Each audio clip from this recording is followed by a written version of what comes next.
We've all been raised on television to believe that one day we'd all be millionaires and movie gods and rock stars, but we won't.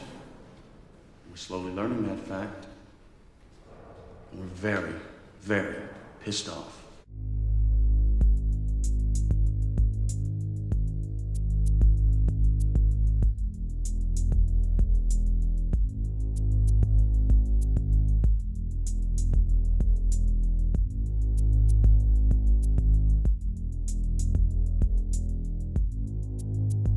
Fight Club is about a man who is suffering from insomnia. He goes to these support groups that he doesn't necessarily fit into, but it helps him fall asleep. But he runs into a man named Tyler Durden, who he eventually becomes friends with, and they form their own underground fight club. But of course things get out of hand as the story goes on. The main reason why the narrator, and yes that is what he is credited as, goes to these support groups is that the place that he works for has been draining him of his sanity. The company that he works for is one that figures out if the cost of recall is worth doing or not. Take the number of vehicles in the field, A, multiply it by the probable rate of failure, B, then multiply the result by the average out-of-court settlement, C.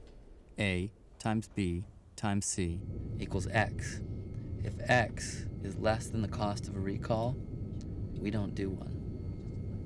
It is determining how valuable human life is. This, of course, is the main reason why he feels so numb to fall asleep and welcomes death when he fantasizes about being in an accident. He goes to these places because no one seems to care about him, and he works for one that clearly does not care about him or their fellow man whatsoever.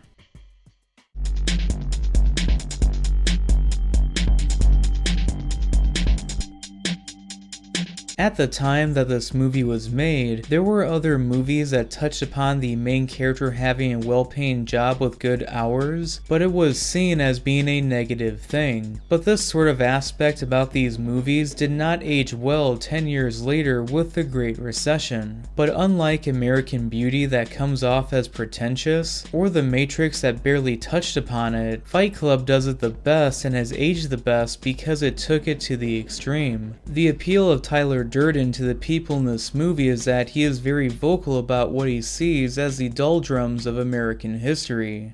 We're the middle children of history, man. No purpose or place. We have no Great War, no Great Depression. Our Great Depression is our lives.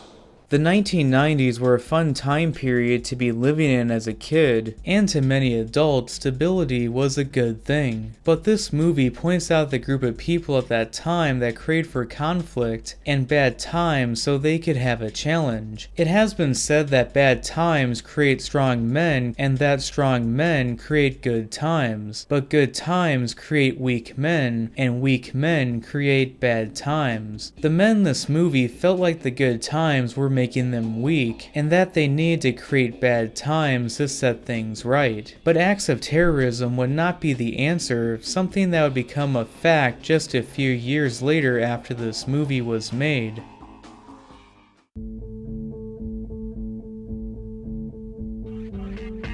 Tyler Durden is the embodiment of what the main character wants to be. All the ways you wish you could be, that's me. I look like you want to look, I fuck like you want to fuck, I am smart, capable, and most importantly, I'm free in all the ways that you are not. While he is a figment of the narrator's imagination, this fact does really go into the metaphor that the antagonist seems to represent. I say never be complete. I say stop being perfect. I say let's evolve.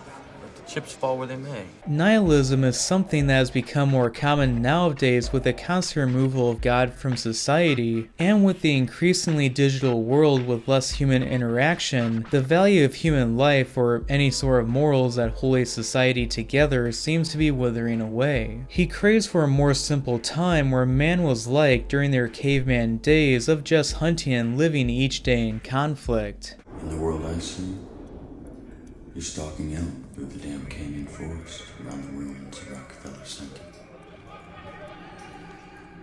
You'll wear leather clothes that will last you the rest of your life.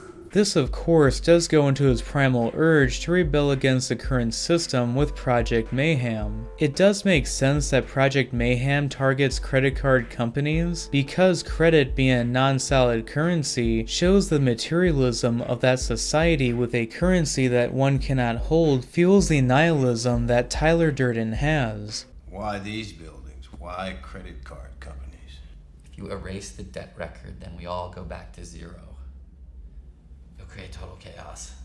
It is not just physical violence, but verbal threats of violence that resonate today. And this button-down Oxford cloth psycho might just snap and then stalk from office to office with an Armalite AR-10 carbine gas-powered semi-automatic weapon, pumping round after round into colleagues and co-workers.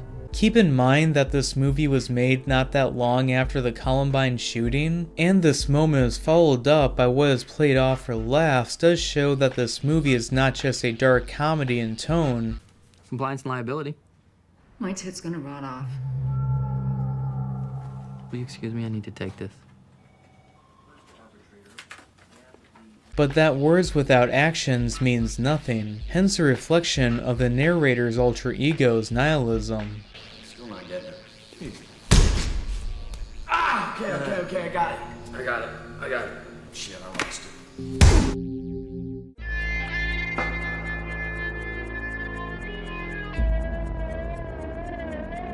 There are times in our lives in which we will experience boredom. We will crave some sort of pick-me-up to escape all of it, and while some of us will go to the movies to satisfy that, there are adrenaline junkies out there that will crave nothing but the mundane. But sometimes that desire can build up into something destructive, not just towards oneself, but to a society that keeps things in order. Sometimes when someone rebels against anything, they tend to rebel against their own life as well. In the case of the main character, he is one that plays both monster and creator.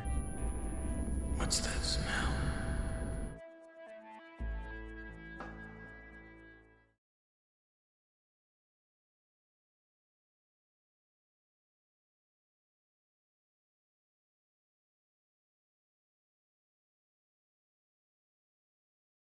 Tyler Durden is a cult leader, and the 1990s had no shortage of those.